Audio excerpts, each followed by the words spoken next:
continuamos con la serie de enseñanzas acerca de el inicio del Sermón del Monte, las bienaventuranzas. Le hemos llamado a esta serie La vida bendecida, especialmente porque el Señor Jesús en su primer sermón comenzó con dar su bendición. Dijo bienaventurados, y bienaventurados significa precisamente eso, 3 veces feliz o muy felices. Bienaventurados, felices, bendecidos. Y dijo esto 8 veces. Para mí es muy significante que el primer sermón del Señor Jesús, el sermón de los sermones, la obra maestra en cuanto a homilía del mejor predicador y del mejor maestro que jamás usted haya podido escuchar, jamás haya comenzado con pura bendición, una vez tras otra, una declaración tras otra, pura bendición. Y nosotros nos hemos dispuesto a aprender de este sermón y desglosar bien el Sermón del Monte, específicamente las bienaventuranzas, solo el inicio. Y hoy nos corresponden los versículos desde el 4 hasta el 6 de Mateo capítulo 5. Mateo capítulo 5, versículos desde el 4 al 6. Y le he titulado a este sermón El llamado a la transformación. El llamado a la transformación. Dice, yo estoy leyendo en la Nueva Traducción Viviente, como acostumbro a leer: Dios bendice a los que lloran, porque serán consolados.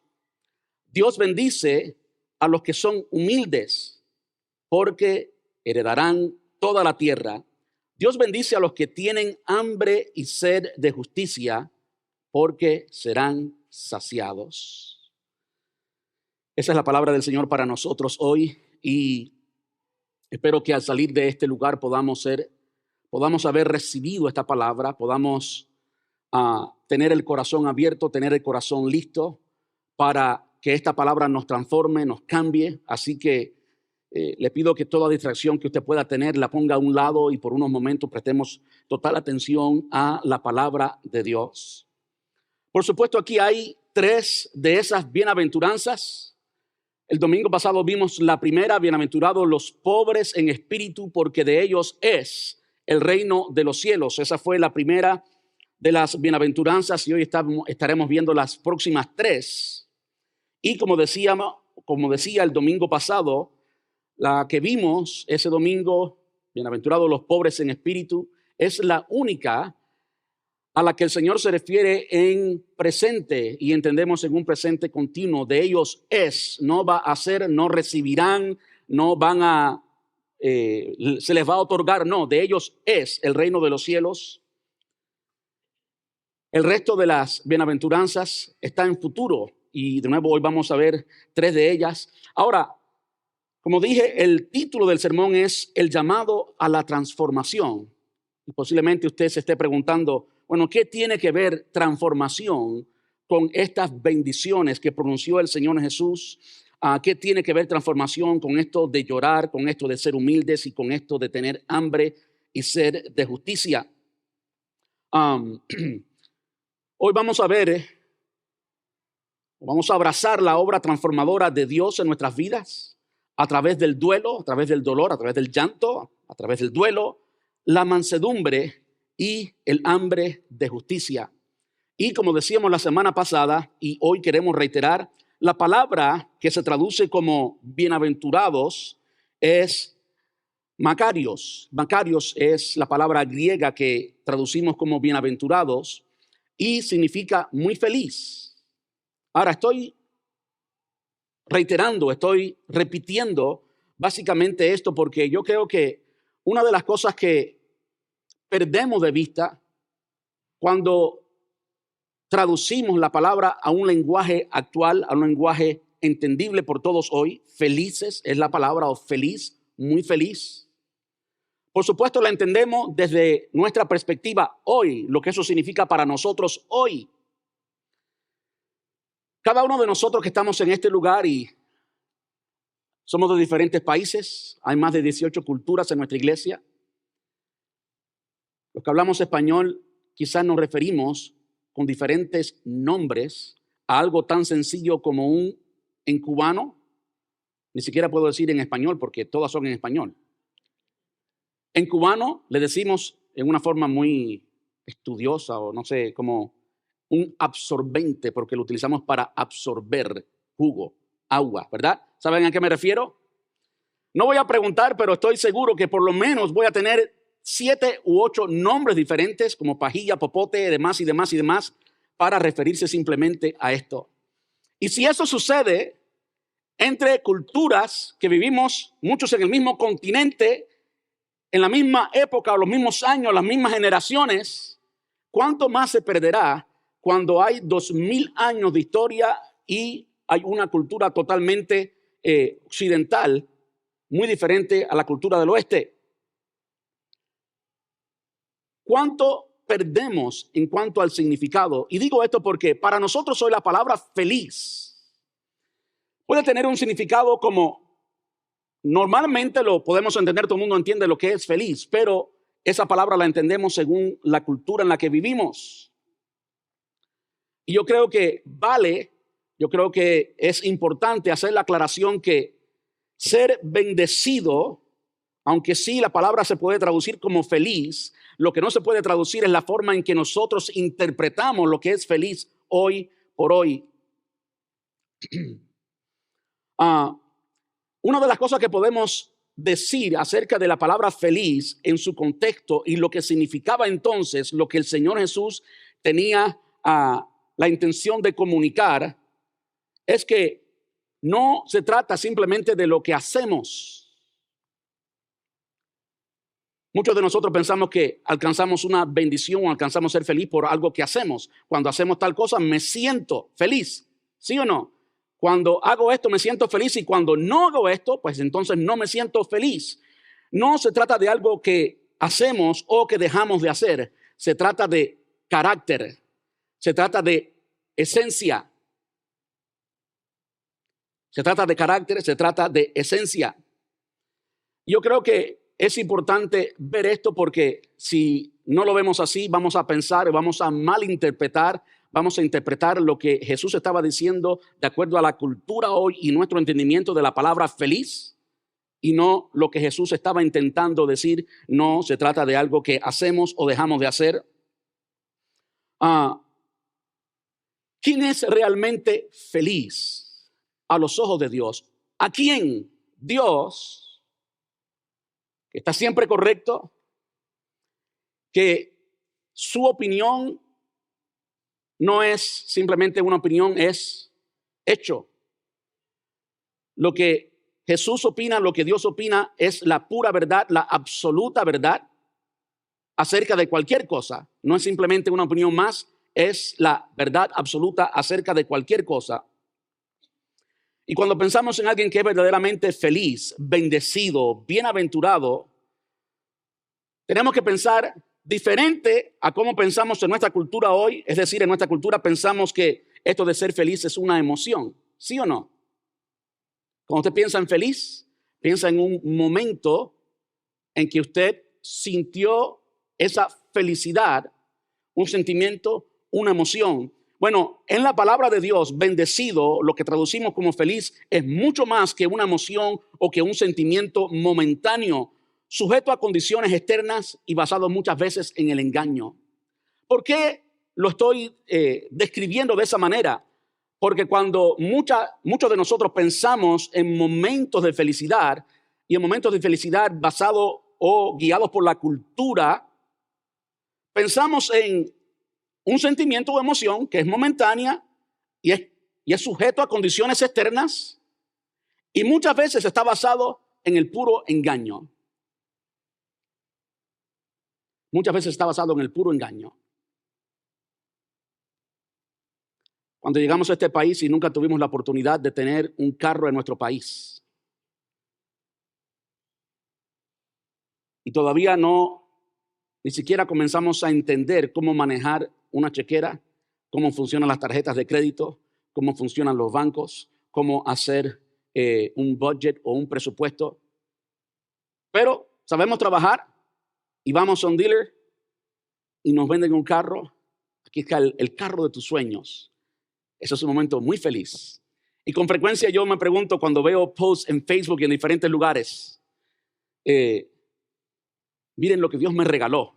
Y me estoy preguntando, que Dios te lo regaló, ¿lo pagaste completo? ¿O estás comenzando a pagar? ¿Se dan cuenta cómo alguien puede quizás por un engaño pensar que eso te va a hacer feliz? Ese es el engaño. Aunque puedan haber otros engaños del vendedor y demás. Yo entiendo eso.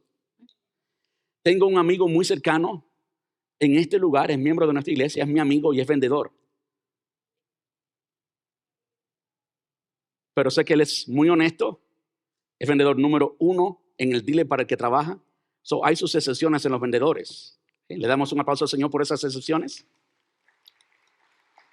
Pero usted sabe lo que estoy diciendo. Muchas veces esos momentos de felicidad o lo que entendimos y aceptamos como momentos de felicidad han sido momentos en que personas han sido totalmente engañadas y piensan que eso va a llenar la persona y que la persona va a ser feliz porque ahora tuvo un carro, porque ahora tuvo la novia que quería y después que se casó ya no la ve igual, o el novio ya no lo ve igual, ¿verdad que sí?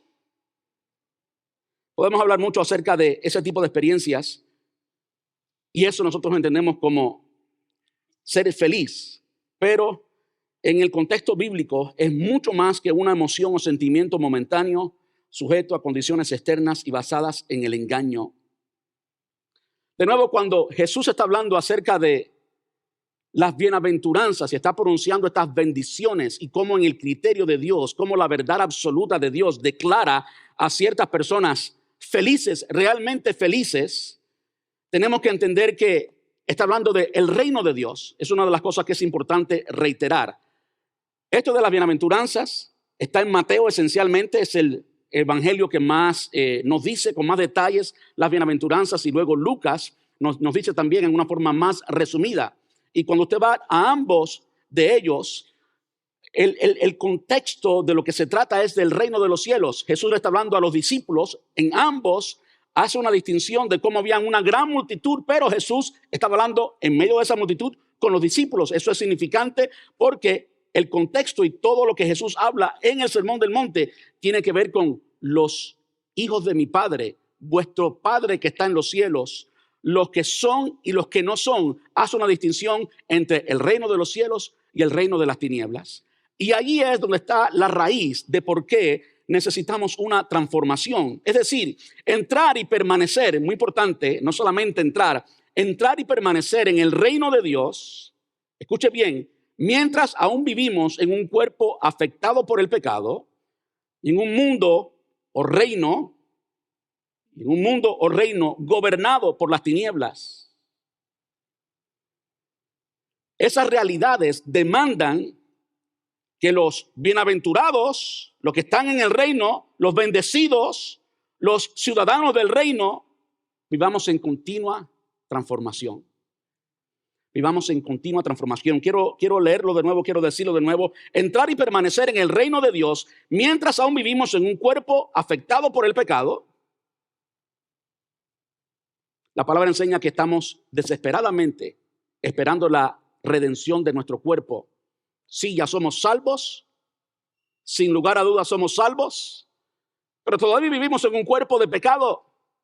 Estamos esperando, según el apóstol Pedro y según el apóstol Pablo también en Romanos capítulo 8, la redención de nuestro cuerpo. Mientras aún vivimos en este cuerpo afectado todavía por el pecado, aún siendo redimidos, santos, parte del reino de los cielos, vivimos en esta tierra, en un mundo, en un reino gobernado por las tinieblas. Y eso demanda que los bienaventurados, los bendecidos, los ciudadanos del reino, vivamos en continua transformación.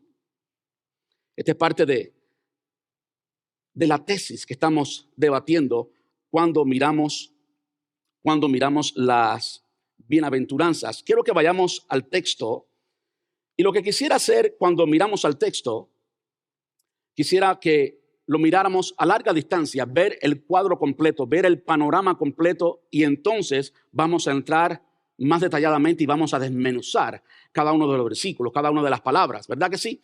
Vamos a hacerlo así.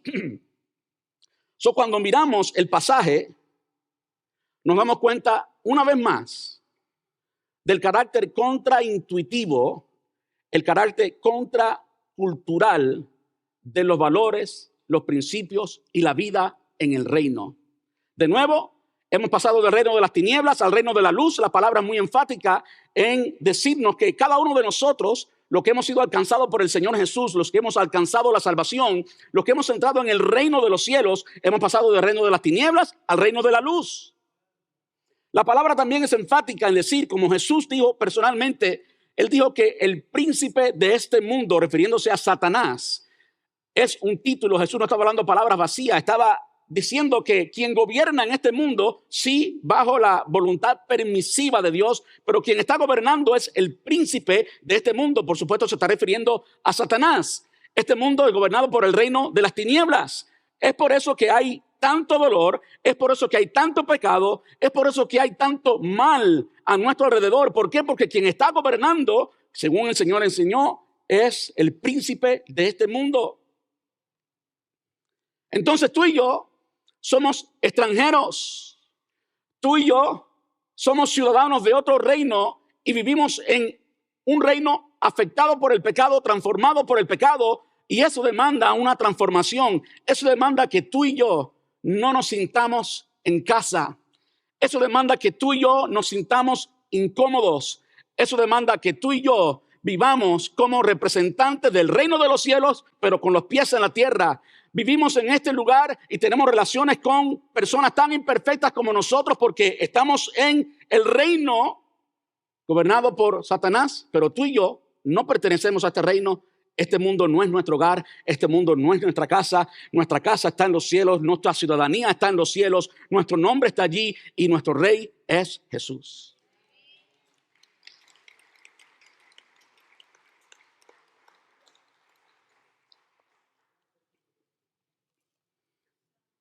Cuando cualquier persona, la persona, lo que el apóstol Pablo llama el hombre natural, el hombre sin Cristo. Cuando el hombre natural, el hombre común, el que no ha sido redimido, lee el Sermón del Monte y lee las bienaventuranzas, dice, eso es lenguaje religioso inentendible. Le pasa por encima. No llega a entenderlo. Leamos de nuevo el pasaje. Y tratemos de mirarlo como el hombre natural. Tratemos de mirarlo no como cristianos llenos del Espíritu Santo con el discernimiento y que hemos sido transformados como parte del reino. Tratemos de pararnos afuera y mirarlo desde afuera. Dios bendice a los que lloran. Son muy felices, son 3 veces felices los que lloran. ¿No es eso contradictorio? ¿Sí o no? Yo creo que muchos cristianos han entendido esto y lo han entendido desde una perspectiva que no es la correcta. Hay muchas personas que cuando están orando fingen estar llorando, sin estar llorando, porque creen más espirituales o más bendecidos. Usted no ha estado quizás están pensando en los que lloran son los más bendecidos, entonces vamos a llorar. Sí, vamos a llorar, pero vamos a llorar de la forma correcta para ser realmente bendecidos, no porque mal entendemos el pasaje o porque pensamos que... ¿ves? Entonces, cuando alguien lee esto, Dios hace muy feliz, son muy bienaventurados, son realmente felices los que lloran, porque ellos van a ser consolados. Son realmente felices, son muy felices los que son humildes. La mayoría de nosotros, cuando vemos a las personas que en la opinión del mundo demuestran felicidad, ¿cuáles son los sinónimos? La fiesta, ¿verdad? La abundancia, el orgullo. Muchas veces el mundo une al orgullo con la felicidad. El que lo tiene todo, el que tiene la frente muy en alto, el que puede manejar bien y tener billetes para conseguir todo lo que quiere, el que tiene buen estado político, social y económico, entonces esa persona puede tener grounds para ser muy feliz. Sin embargo, en el reino de los cielos se trata de la humildad. Dios bendice o Dios declara muy feliz a los que tienen hambre y sed, hambre y sed, hambre y sed. Sí, hambre y sed de justicia. Pero usted nunca, o el hombre común, el hombre natural, nunca pensaría en que las personas más felices son las que tienen hambre y sed de cualquier cosa. El hambre y la sed es la demanda. El reconocimiento de que algo no está bien y que hay que arreglarlo. Y ese proceso no es un proceso de felicidad según los conceptos del mundo, ¿sí o no? Entonces es totalmente contraintuitivo, totalmente contracultural. De nuevo vamos a mirar el pasaje a la distancia. Hay 3 bendiciones en este lugar, 3 declaraciones de personas que son realmente felices a los ojos de Dios. Son los que lloran, los mansos o los humildes, significa básicamente lo mismo, y los hambrientos y sedientos. De modo que podemos entender de inicio, una vez más, que no se trata de lo que hacemos o dejamos de hacer, se trata más bien de el carácter, la esencia. Y yo creo que todos podemos notar cómo se habla de los que lloran, en plural, en categoría, ¿verdad? Los que lloran son bendecidos o son muy felices. Los mansos, de modo que podemos entender que Jesús está hablando del carácter, la esencia de una persona. Es decir, que Jesús no está nombrando a la persona bendecida o feliz por lo que hace, por lo que deja de hacer, sino que está partiendo de que aquellos que son parte del reino de los cielos son ya bendecidos, son ya muy felices, es parte de su esencia, es parte de su naturaleza, es parte de su identidad. Y entonces nos da ciertas imágenes externas para que podamos identificarlos, como es aquellos que lloran, los mansos y humildes, los hambrientos y sedientos. Tú y yo tenemos que vivir en este mundo como embajadores. Esa es la mejor palabra y es una de las palabras literal en el Nuevo Testamento, embajadores. Un embajador es alguien que vive en otro país, pero representa a un país que no es el lugar donde vive. Y ese país donde está viviendo tiene que respetar las leyes del país de donde es el embajador. Yo he ido a la embajada de Israel y en la embajada de Israel en Miami hay que respetar cómo se hacen las cosas en Israel. Ahora, algo interesante cuando miramos el pasaje a la distancia, no solamente vemos que las 3 categorías a quienes Jesús les llama bendecidos o muy felices, los que lloran, los mansos y humildes, los hambrientos y sedientos, sino que también vemos por qué, se nos dice literalmente por qué Jesús los considera bienaventurados. Y aquí están las 3 razones. Los que lloran son bienaventurados, son muy felices porque serán consolados. Los mansos y humildes son muy felices porque heredarán la tierra. Y los hambrientos y sedientos de justicia son muy felices porque serán saciados. Una de las cosas que vemos aquí inmediatamente es el futuro. Serán. Los verbos están en futuro. Serán consolados, heredarán la tierra, serán saciados. Y cuando yo pienso en ese aspecto, en el hecho de que está escrito en futuro, pienso en el énfasis en lo eterno. Pienso en el énfasis en lo eterno y lo permanente, no en lo pasajero y lo fluctuante. Muchas de las cosas que determinan la felicidad a las personas para las personas allá afuera son cosas que son pasajeras y fluctuantes. Pasajeras y fluctuantes. Cuando el Señor está hablando de verdadera felicidad, está hablando de algo que es eterno y permanente. Eterno y permanente. Por eso se habla en futuro. No solamente eso, sino que también nos da a entender la dependencia del Rey. La dependencia del Rey. Es decir, los que lloran serán consolados. No se dice que ellos se consolarán a ellos mismos, sino dice que serán consolados, y entendemos, se da a entender que serán consolados por, en este caso, el Rey.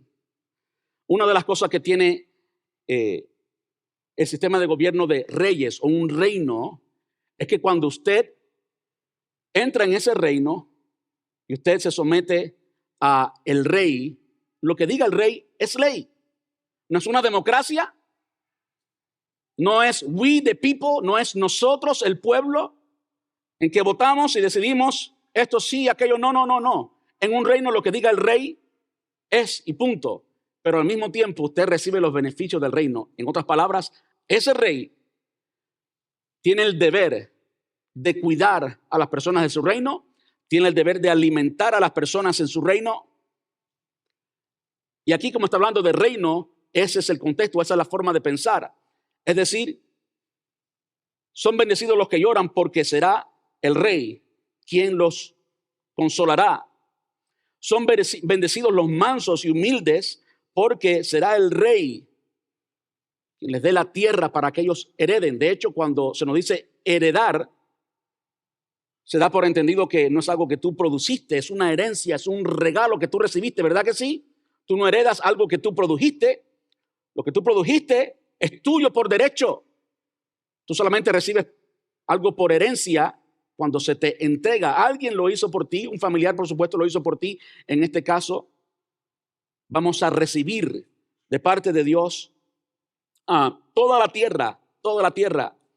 Y los que son hambrientos o los que tienen hambre y sed de justicia serán saciados. De nuevo está en futuro, y no solamente está en futuro, sino que no está diciendo que se saciarán ellos mismos, recibirán la recompensa de sus propias acciones. No, ellos serán saciados, va a ser en el futuro y se les va a entregar van a ser saciados.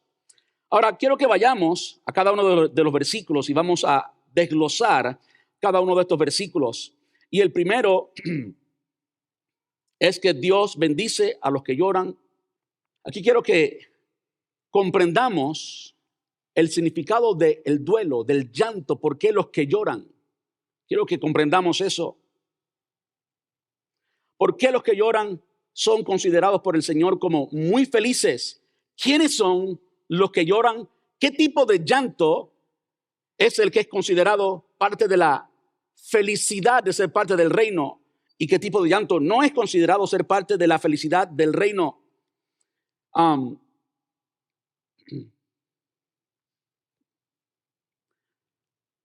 Cuando habla aquí acerca de los que lloran, podemos entender que ese duelo, ese dolor, ese sufrimiento, lo tenemos por el pecado y el quebrantamiento por el pecado. Esos son los felices.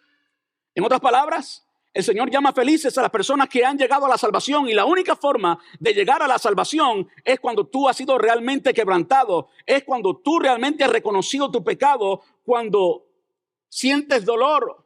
Está hablando del proceso de transformación del creyente. ¿Cómo es que una persona llega al reino de los cielos? Nadie puede llegar al reino de los cielos y venir lleno de pecado, encontrarse con el Rey de gloria, el Rey del universo, el Rey santo, eterno, el que todo lo sabe, y entrar con tu pecado como si tú te hubieras ganado el reino. Tal cosa no existe en el reino de los cielos. Allá afuera puede existir, pero en el reino de los cielos la única forma de entrar es reconocer, y muchas veces sí, entender y experimentar, sentir quebrantamiento, sentir llanto, sentir vergüenza por nuestro pecado. Eso es una gran bendición. ¿Saben por qué eso es una gran bendición? ¿Saben por qué tú eres realmente feliz? Cuando tú has llegado a sentir, has llegado a experimentar vergüenza al punto de llorar por tu pecado. ¿Saben por qué es una gran bendición? Porque Dios te dio la oportunidad de responder y de sentir precisamente eso, y de esa manera entrar al reino.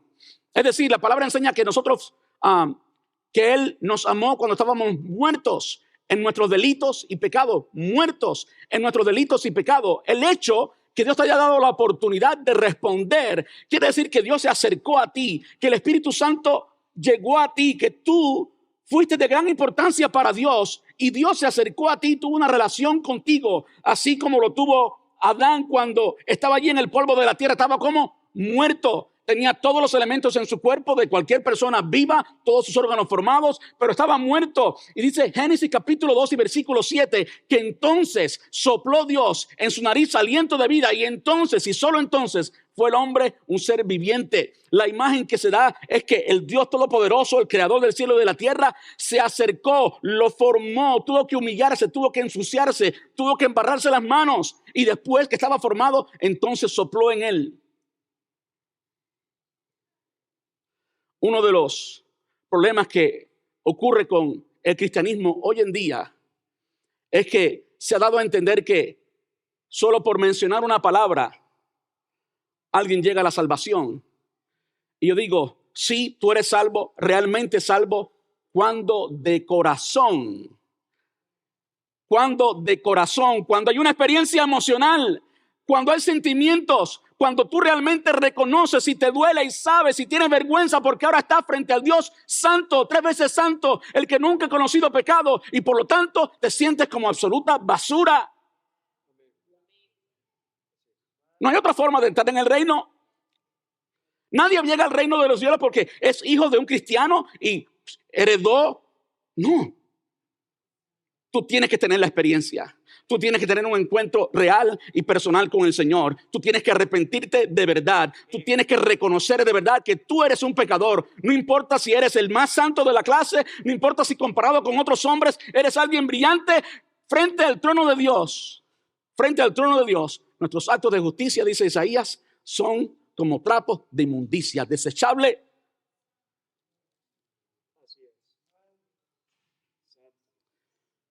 Los que lloran por el pecado y por el quebrantamiento. Vamos a mirar el ejemplo del Señor Jesús. Algo que me encanta del reino de los cielos, que usted no lo ve en ningún otro reino, es que nuestro rey, sin necesidad, porque Él es rey y Él seguirá siendo rey, no importa qué, es que nuestro rey dio el ejemplo en todo. Nuestro rey dio el ejemplo en todo. Cuando vamos a la palabra de Dios, para ser específico y ser claro y ser textual, literal,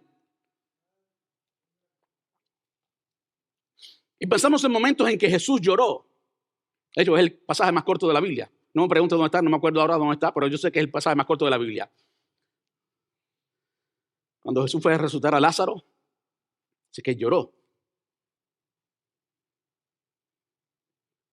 Otra ocasión en la que Jesús lloró fue cuando miró a Jerusalén. No sé cuántos se acuerdan, hace unas semanas atrás, cuando estábamos mirando los tiempos finales. En 2 sermones hablé muy claramente acerca de cómo Jesús lloró por Jerusalén. ¿Por qué estaba llorando Jesús? Jesús no estaba llorando porque iba a extrañar a Jerusalén. No estaba llorando porque, qué ciudad más linda, mis recuerdos están aquí y demás y demás. No. Jesús lo dice literalmente. Jerusalén, Jerusalén, que matas a los profetas. Si tú entendieras cuántas veces quise juntar los polluelos debajo de ti como la gallina. Cuántas veces vine a ti y tú no tuviste el discernimiento de entender lo que estaba sucediendo. Y no sabes que se reunirán contra ti, te rodearán, destruirán tu ciudad. De cierto modo, eso explica cómo se siente Dios cuando hay sufrimiento en nosotros, su pueblo elegido. Estamos hablando en este caso de Jerusalén, estamos hablando por supuesto de Israel, pero nosotros fuimos insertados. No sustituimos a Israel, pero ahora somos parte del pueblo, ¿verdad que sí? Tú y yo, que en otro tiempo no éramos pueblo, ahora somos parte del pueblo. Muchas veces nosotros no entendemos por qué a veces hay tanto sufrimiento, hay tanto llanto, hay tanto dolor, aún en el cuerpo de Cristo, aún siendo cristiano. Bueno, Jesús lloró mirando a Jerusalén y entendiendo las consecuencias del pecado que ellos tenían. De modo que cuando pensamos en los que lloran, tenemos que pensar en que tú no solamente lloras por tu pecado, no solamente lloras, no solamente te arrepentiste y tuviste un momento de dolor cuando tú te arrepentiste, sino que a ti también, como eres parte del reino y miras cómo vive la gente del mundo sin esperanza, sin Dios, a ti te duele. Es decir, a ti te debe doler cuando tú ves a un muchacho joven cometer error, caer en fornicación, tener 3 y 4 hijos, 3 y 4 novias, un hijo con cada novia, y al final usted sabe que lo que va a suceder de ahí es una familia destruida. Corazón de niños que son niños, no causaron lo que están viviendo, pero sin embargo, por un momento de pasión de papá y mamá, entonces el niño crece sin familia, crece sin papá, crece sin mamá, crece con muchas incógnitas en su vida. Tú y yo nos debemos doler.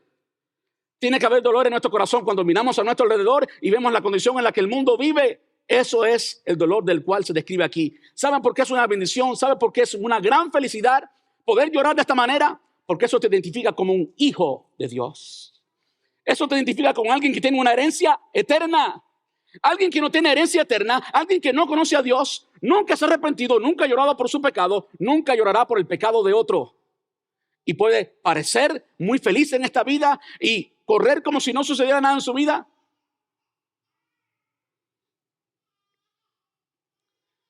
Tú y yo podemos seguir el ejemplo de nuestro Señor Jesucristo. Cada vez que Él lloró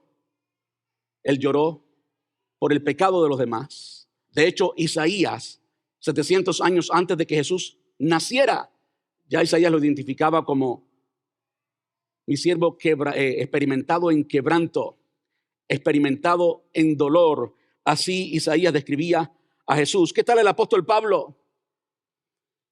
¿Habrá alguien más bendecido que el Rey Jesús?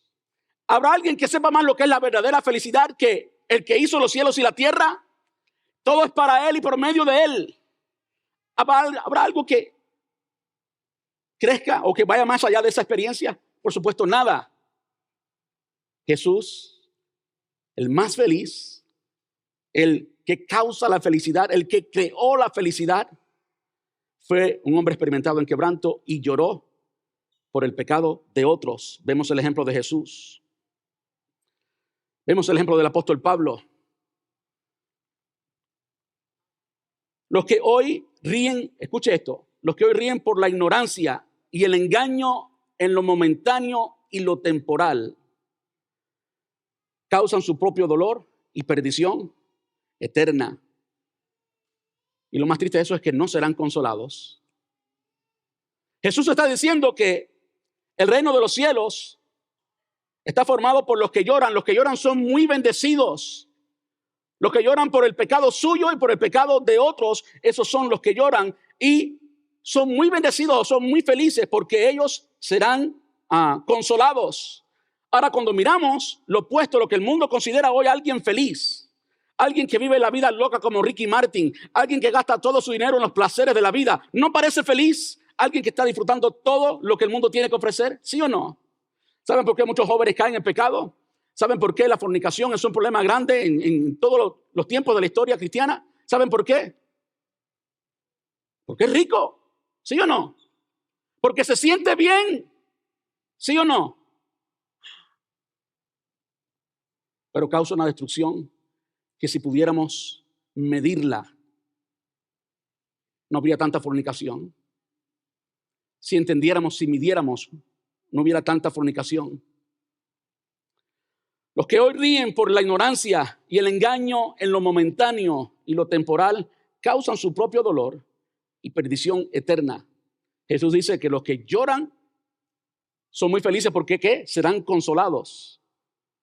Los que ríen, los que viven la vida loca o los que viven disfrutando todas las felicidades que este mundo tiene que ofrecer, realmente lo que están siendo es engañados. Y están engañados para ir al infierno con Satanás eternamente y después que hayan muerto no hay solución, no hay consolación. Fue una de las cosas que vimos cuando estudiamos hace poco los tiempos finales y hablamos de la eternidad, hablamos del infierno y hablamos de la gloria. No hay tal cosa. Después que moriste, este es el momento de decidir, este es el momento de ser feliz, verdaderamente feliz. ¿Quiénes somos los verdaderamente felices? Los que pertenecemos al reino de Dios, al reino de gloria. Y tenemos puesta la vista en las cosas de arriba, no en las cosas terrenales, las cosas temporales. Quiero leerles Romanos capítulo 8, versículos del 22 al 26, porque habla literalmente de llanto. De nuevo Jesús dijo, bienaventurados los que lloran porque ellos serán consolados. Dice el versículo 22, pues sabemos, no pensamos, no sabemos que hasta el día de hoy Toda la creación gime. ¿Qué cosa es eso si no es llanto?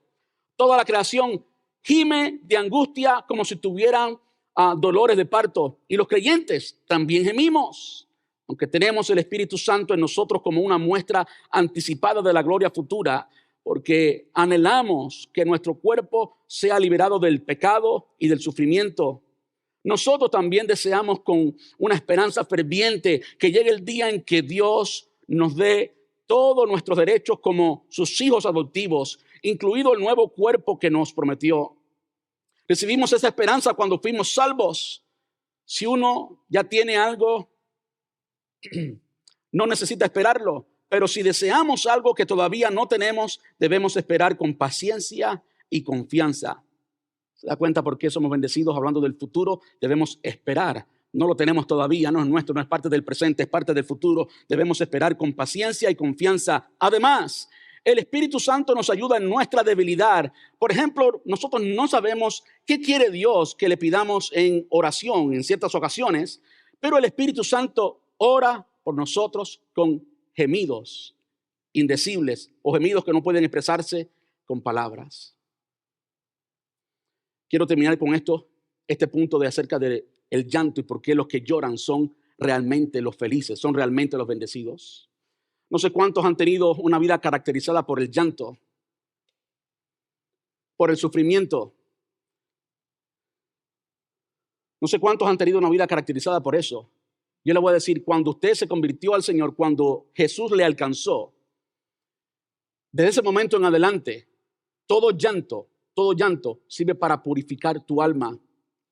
Todo llanto que usted pueda tener, todo sufrimiento que usted pueda tener, sirve para que tú entiendas cómo es la dinámica que tuvo el apóstol Pablo, que tuvo el Señor Jesús, y que tú seas transformado, que tú cambies. Como decía al principio, alguien que es parte del reino de los cielos no puede vivir en un reino tan corrupto, en un reino tan perdido, en un reino tan gobernado por el pecado y vivir una vida feliz como si todo estuviera totalmente bien. No. Los ciudadanos del reino, los bendecidos, los realmente felices en este reino o en esta tierra, podemos llorar. Pero qué bueno que un día la tristeza se convertirá en gozo. Qué bueno que la palabra enseña, dice que Él limpiará toda lágrima de los ojos nuestros. Que allá en el reino de los cielos no habrá absolutamente ninguna lágrima, que todo será alegría. Hay un reino reservado para nosotros. Hay un reino eterno que nadie ni nadie nos puede quitar. Y ese será un reino bueno donde habrá felicidad absoluta para siempre. Yo no sé si va a aplaudir al Señor, hágalo con fuerza.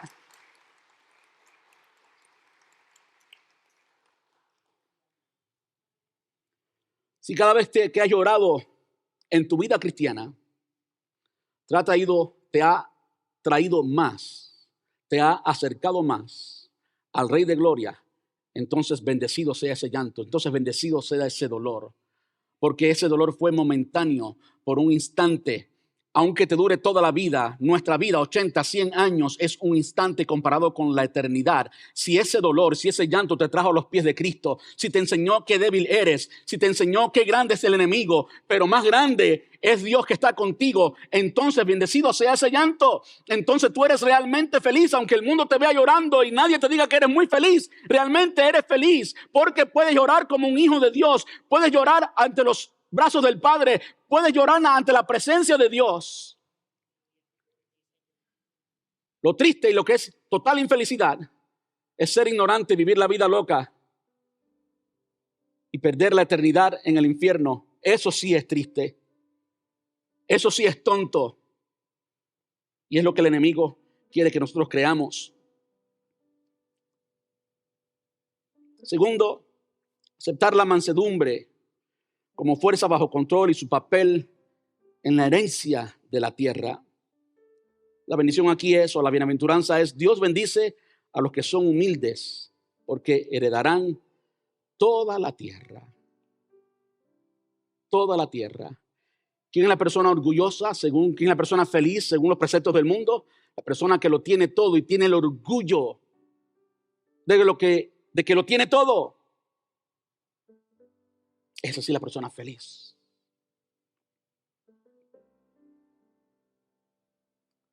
Sin embargo, al reino de los cielos no entrará ningún orgulloso.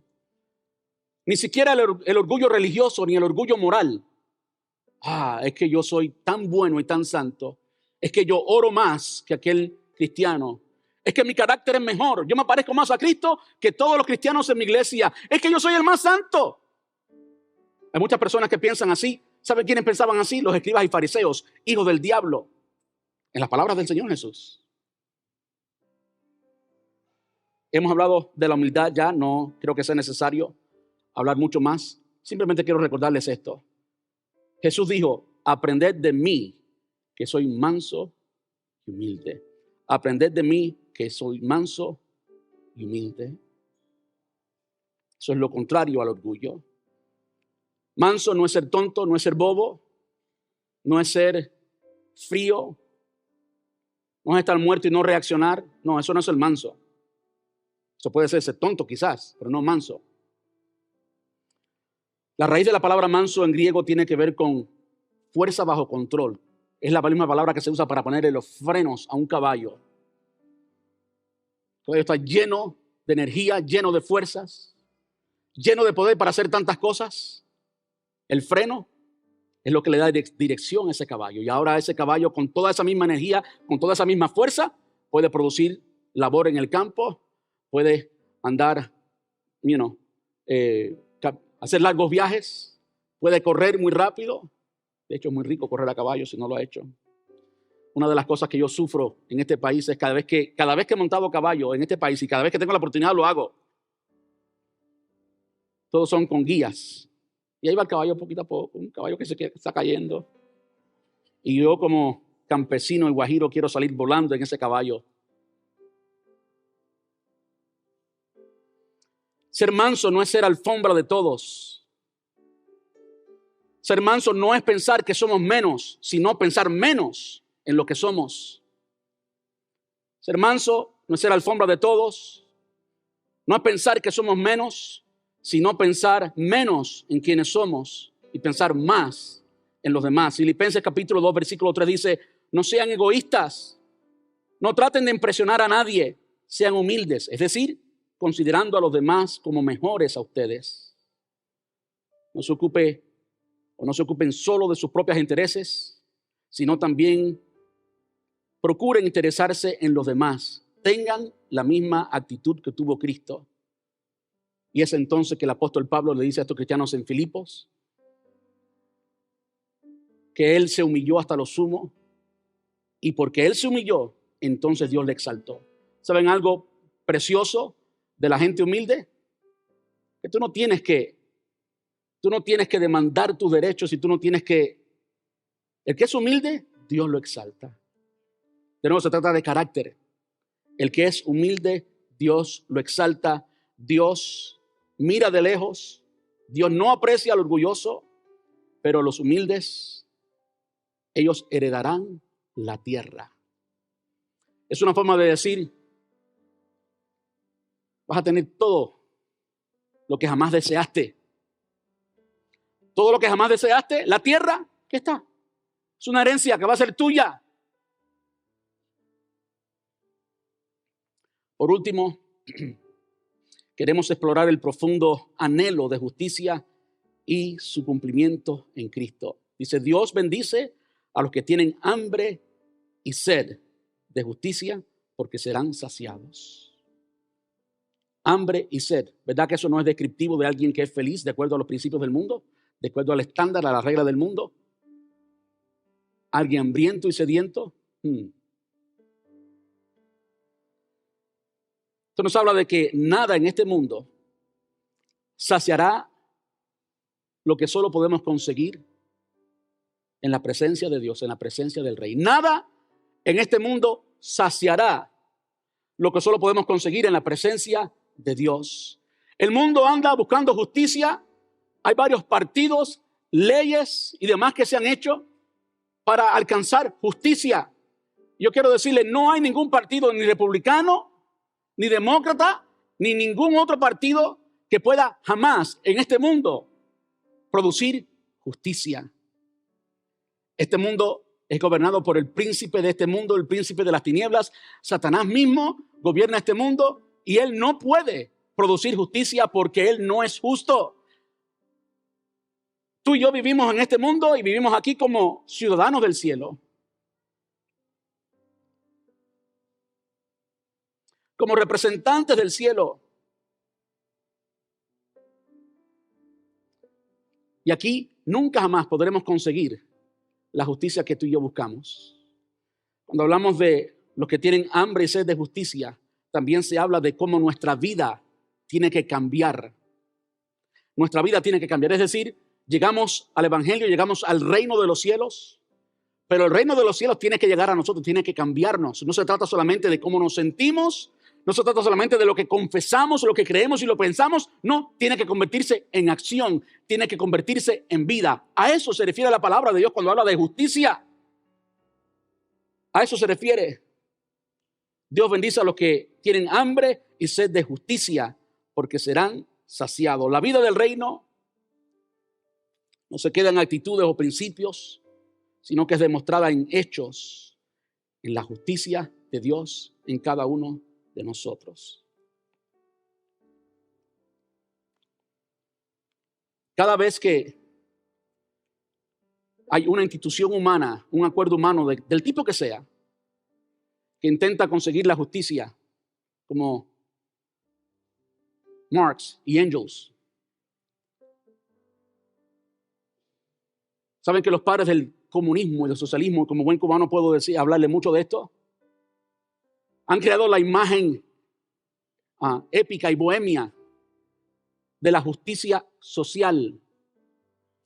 Y hay muchos movimientos de justicia social en nuestra nación y en toda nación que están muy lejos de lo que es verdaderamente justicia social, porque quien único puede entregar justicia social es el Rey que es justo eternamente. Tú y yo que buscamos esa justicia y que queremos hacer lo que es correcto de acuerdo al reino de los cielos, es decir, nuestra ley tiene que ser superior a la ley del mundo. Si algo es cierto acerca del reino de los cielos, algo es cierto acerca del Nuevo Testamento, es que las demandas, los estándares del Nuevo Testamento, los estándares del reino, de la vida cristiana, van muy por encima a los del Antiguo Testamento. Es por eso que en el Sermón del Monte Jesús dijo: oíste que fue dicho, ley, esto y aquello, pero yo os digo que todo aquel que mira a una mujer, ya la codició en su corazón, ya cometió adulterio. ¿Se dan cuenta cómo los estatutos, las leyes de Dios están muy por encima? Tú y yo vivimos bajo la ley de Dios. Tú y yo vivimos bajo la ley de Dios. Y cuando vivimos bajo la ley de Dios y obedecemos a Dios por encima de toda regla que el mundo establezca, entonces estamos viviendo como bendecidos, aunque suframos eso. Es decir, el mundo puede mentir, pero tú no puedes mentir. El mundo puede declarar, aprendí no hace mucho que puede declarar un perro como dependiente en los taxes. Yo no sé si es verdad o no. Y si ese es el caso y tienes uno, pues no declares dos. Tú no puedes mentir. Vamos a estar puestos en pie.